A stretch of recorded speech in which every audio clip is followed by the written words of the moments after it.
केशवपुरा नाम के एक छोटे से गांव में राजू नाम का एक आदमी रहता था। वो उसी के गांव में एक छोटा सा चाय का दुकान लगाकर चाय बेचा करता था। जो पैसे उसको चाय बेचने पर मिलते थे, उन्हीं पैसों में उसका घर का पोषण होता था। ऐसे ही उनका जीवन गुजर रहा था।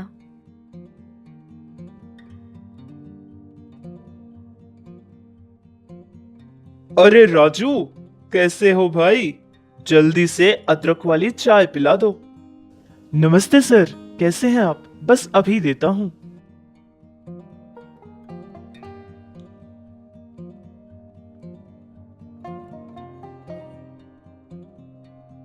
राजू, तुम जानते हो, तुम्हारी वजह से हमारे घर में बहुत सारे झगड़े हो रहे हैं। मेरी वजह से? सर, मैंने क्या किया? अरे सब कुछ तुमने ही तो किया है। देखो भाई, जब तक मैंने तुम्हारी चाय का स्वाद नहीं चखा था, तब तक मेरी पत्नी जो चाय बनाकर देती थी, उसी को मैं चाय समझकर पी लेता था। लेकिन तुम्हारी चाय का स्वाद चखने के बाद मैंने चाय पीनी ही छोड़ दी, जिससे मेरी पत्नी हर दिन मुझसे झगड़ा करती है। अब ये सब कुछ तुम्हारी ही तो वजह से हुआ ना? ओह, ये बात है। सर, आपने तो मुझे डरा ही दिया। ये सब आपका प्यार है सर। कुछ महीनों तक सब कुछ ठीक चल रहा था। फिर अचानक राजू की चाय की दुकान में गैस सिलेंडर फट जाता है और उसकी पूरी ही दुकान जल जाती है। उस हादसे में राजू को भी बहुत सारी चोटें आई थी, जिससे राजू बिना कोई काम किए घर में ही अपना इलाज करवाता रह जाता है, जिससे उसके पास जितना भी पैसा था वो सारा ही पैसा खर्च हो जाता है। कुछ महीने ऐसे ही गुजर गए थे। फिर राजू बिल्कुल ठीक हो जाता है, लेकिन अब उसका घर चलाने के लिए उसके पास पैसे नहीं थे। अपना काम दोबारा शुरू करने के लिए भी उसके पास इतना पैसा नहीं था, जिससे वो कुछ नहीं कर पाया था। फिर पास ही के एक और गांव में जाकर एक छोटी सी केक बनाने वाली बेकरी में काम के लिए लग जाता है।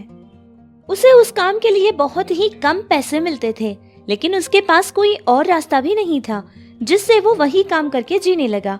फिर धीरे धीरे वो केक कैसे बनाते हैं ये भी सीख लेता है।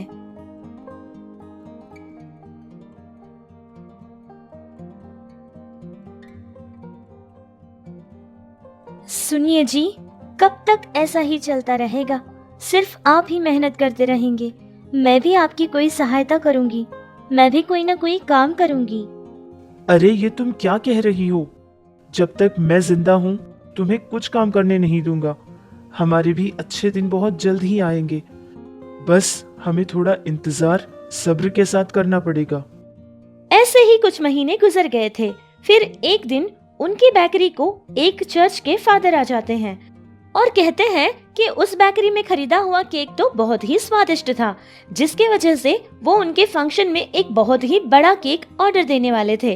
वो राजू के पास जाकर कहते हैं, राजू, तुम्हारा बनाया हुआ केक तो बहुत ही स्वादिष्ट होता है, इसीलिए कल हमारे घर एक बहुत बड़ा फंक्शन रखा है, जिसमें तुम्हारा बनाया केक ही मुझे चाहिए।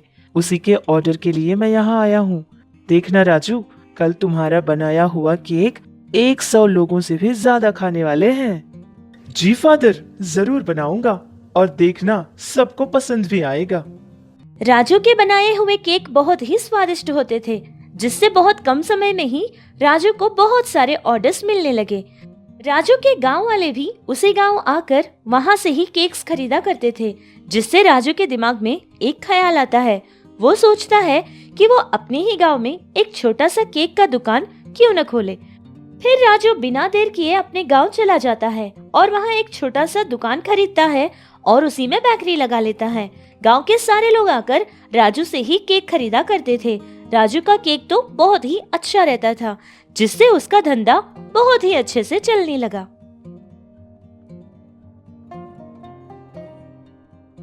अरे भाग्यवान, देखा तुमने?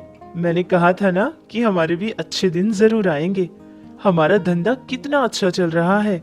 अब देखो, धीरे धीरे हम हमारी दुकान को बहुत बड़ी बना लेंगे। हाँ, आपने सच कहा था और मैं आज बहुत ही ज्यादा खुश हूँ।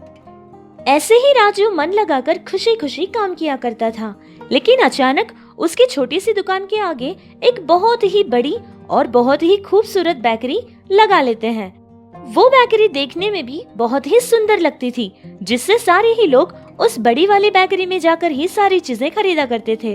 वो देखकर राजू को लगा कि उसकी बेकरी से भी ज्यादा वो बड़ी बेकरी की चीजें शायद बहुत अच्छी होंगी। ये सोचकर वो भी जाकर उस बेकरी में केक और पफ जैसी चीजें खरीदता है और खाकर देखता है। खाने के बाद उसे पता चला कि वो तो स्वाद में बिल्कुल अच्छे नहीं है, उससे भी ज्यादा राजू की बनाई हुई चीजें ही बहुत स्वादिष्ट होती थी। फिर राजू को समझ आ गया था कि सारे लोग बहुत ही भोले हैं, जो कि ऊपरी हिस्से की खूबसूरती देखकर उसी बेकरी में जा पड़े, लेकिन उसमें तो कोई स्वाद ही नहीं था। इस बात से रामू बहुत परेशान होने लगा। उसे कुछ नहीं समझ आ रहा था कि अब आगे वो क्या करेगा, क्योंकि इतनी बड़ी बेकरी से वो पंगा तो नहीं ले सकता। इसलिए कुछ न करते हुए वो चुपचाप बैठ जाता है। तभी उसकी दुकान पर वो बैंक मैनेजर आ जाता है। अरे राजू भाई, एक केक का ऑर्डर ले लो, कल मेरे बेटे का जन्मदिन है। ठीक है सर, आप ही का ऑर्डर लास्ट ऑर्डर है, क्योंकि कल से ये दुकान बंद हो जाएगी। आज शाम तक आपके घर में केक भिजवा दूंगा सर। राजू की कही बातें सुनकर उस बैंक मैनेजर को बहुत ही दुख होता है, और फिर राजू के साथ क्या हुआ था ये सारी बात वो बैंक मैनेजर पता करता है। राजू की दुकान से कुछ ही दूर पर एक खाली जगह होती थी, जिसमें बिल्डिंग बनाकर एक शॉप लगवाने के लिए वो बैंक मैनेजर उसको लोन दिलवाता है।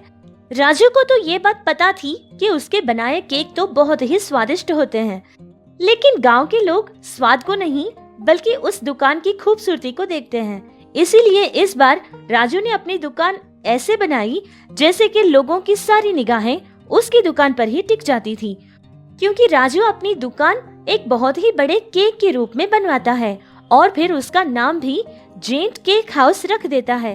वो देखने में बहुत ही सुंदर और बहुत ही खास लग रही थी, जिससे सारे लोग उसकी बेकरी पर ही जाने लगे और बहुत सारी चीजें खरीदने लगे। ऐसे ही देखते राजू का काम बहुत ही ज्यादा बढ़ गया था, और देखते ही देखते राजू की बहुत कम समय में ही बहुत अच्छी पहचान हो गई थी। इस तरह राजू सिर्फ अपने गांव में ही नहीं बल्कि और बहुत सारे गांव में भी अपना धंधा शुरू कर देता है। इस तरह राजू अपनी काम और मेहनत से अपनी जिंदगी ही बदल देता है। फिर वो और उसकी पत्नी बहुत खुश होकर जीने लगे।